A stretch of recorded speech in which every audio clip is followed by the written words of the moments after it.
Welcome to our presentation on autism spectrum disorder. The Diagnostic and Statistical Manual of Mental Disorders, or the DSM-5, places autism spectrum disorder under certain core characteristics that must be made in order for classification of ASD to be made. In the following presentation, we will discuss what these characteristics are and what ASD truly entails, including a detailed look at the 3 core characteristics, facts and myths associated with ASD, and a brief overview of some possible treatments and resources that can be useful once an ASD diagnosis has been made. Learning objectives. Following this presentation, participants will be able to successfully recognize common characteristics of ASD, identify how autism affects learning and development, identify myths associated with ASD, and diminish those with the facts, and also recognize various treatments and resources that are available to those with ASD. The DSM-5 criteria for autism includes persistent deficits in social communication and social interaction across multiple contexts, currently or by history. So this includes deficits in social emotional reciprocity, deficits in nonverbal communicative behaviors during social interactions, and deficits in developing, understanding, and maintaining relationships. Another part of the criteria is restricted repetitive patterns of behavior, interests, or activities, again, currently or by history. And this includes stereotyped or repetitive motor movements, use of objects or speech, insistence on sameness or routines, intense abnormal focus on interests, and hyper or hypoactivity to sensory input. And these symptoms must be present in early stages of development and cause clinically significant impairment in current functioning. One of the core 3 criteria is deficits in communication.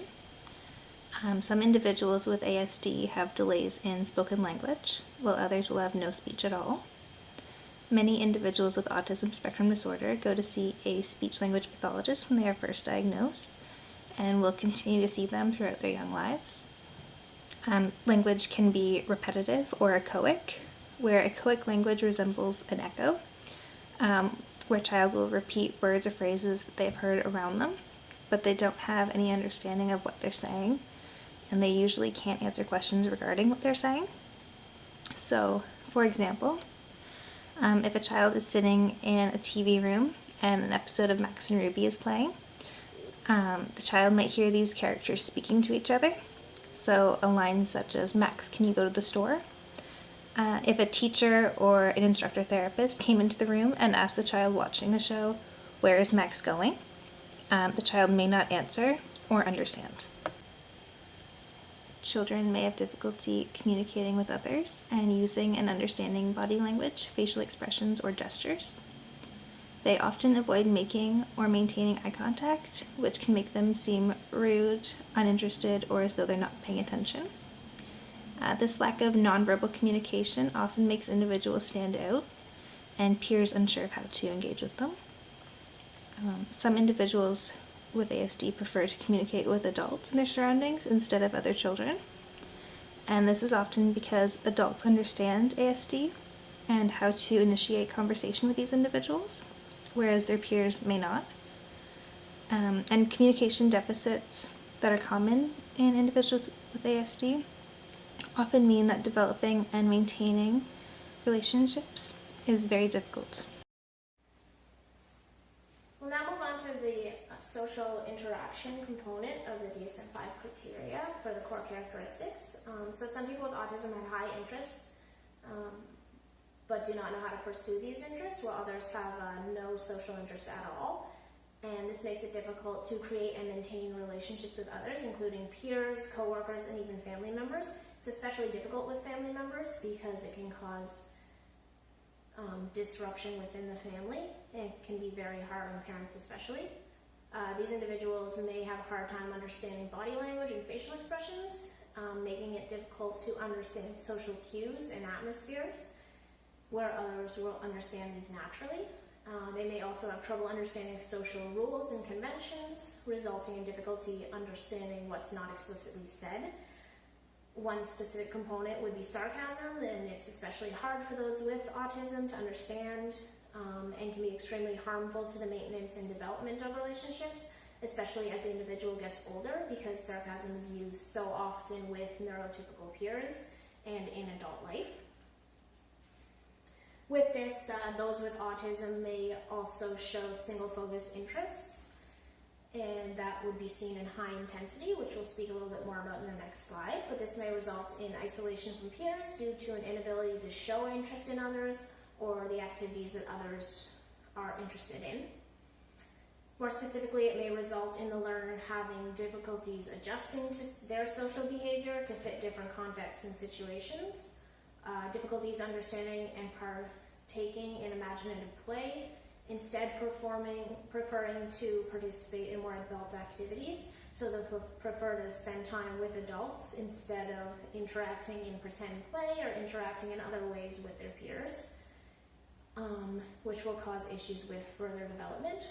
And they may find difficulties taking an interest in the interests of their peers, which results in further social isolation.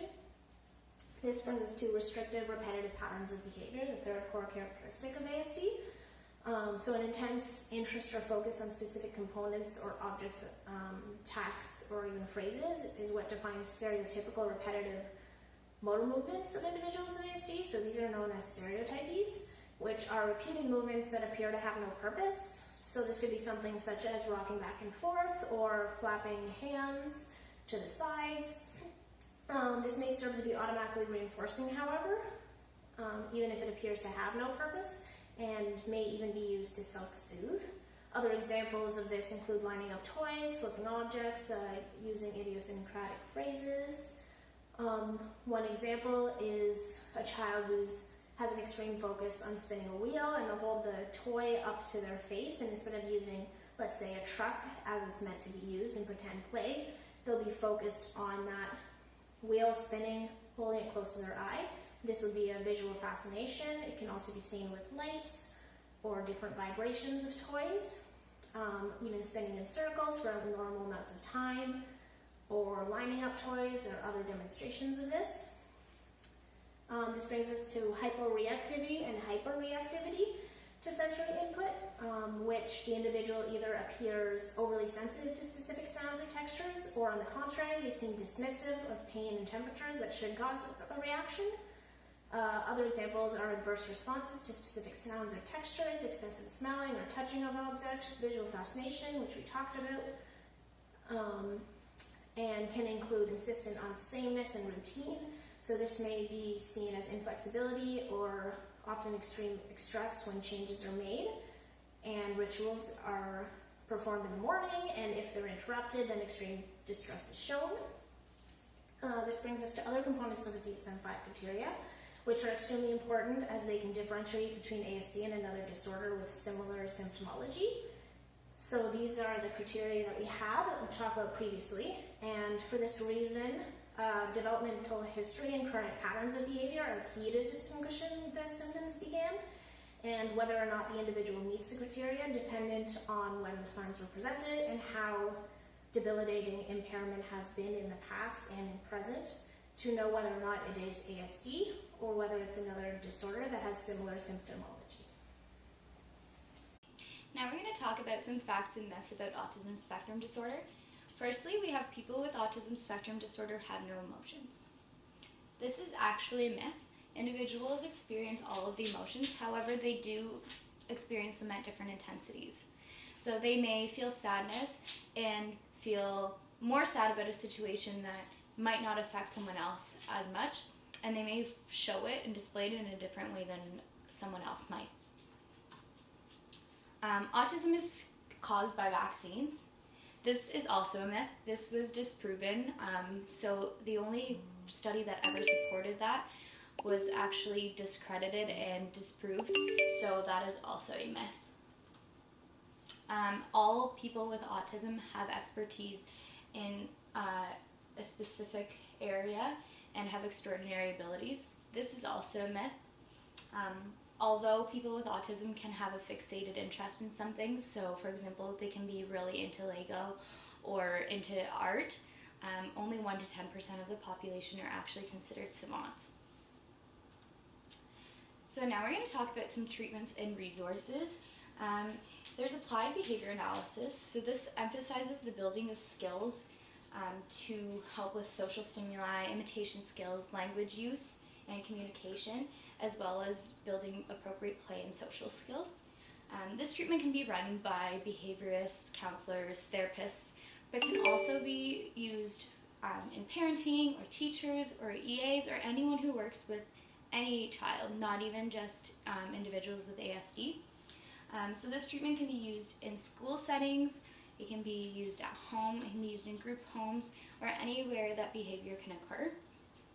ABA develops positive behaviors and it hopes to transfer them into different parts of a child's life. So for example, you can use ABA in a center, but hopefully those same skills learned there will be used at home or at school. There's also intensive behavioral therapy, which is IBI. IBI is a provincially funded treatment that increases the rate of a child's learning to decrease the cognitive gap between them and an atypically developing child. So a child will spend a specific amount of hours in the IBI treatment to help close that gap. So this treatment will develop a child's baseline through assessment, and then that baseline will be reassessed every 6 months to see how much progress the child has been making. There's also complementary and alternative medicines, which we can call CAM. So CAM can be used as complementary to other treatments. So for example, you can use one with ABA therapy, or you can use them as alternative medicines instead of doing any other treatment at all. So CAM treatments include manipulative body-based practices, biologically based practices, as well as energy medicines. So for example, a manipulative body-based practice would include things such as chiropractics. Biologically based practices would use supplements or hormones or diet change to help ASD. Or there's energy medicine, which is the pseudoscience belief that healers can channel healing through themselves to heal people. So those are just a few different types of treatments. We have some resources too that you can go check out more information on any of the treatments that we talked about, or you can see if there's any alternative medicines or CAM treatments that would be beneficial to you. And I've also put those on the handouts that we've given you, so you can look at those as well and visit those websites. We hope that you've learned a lot about ASD today and that you've really learned about the core characteristics that these people may possess. We hope that you understand the socialization of the ASD individuals and that you come here, or you leave here with more knowledge than you came with, and insight into interventions and treatments that can be given. If there's any questions, just let us know. Thank you for listening.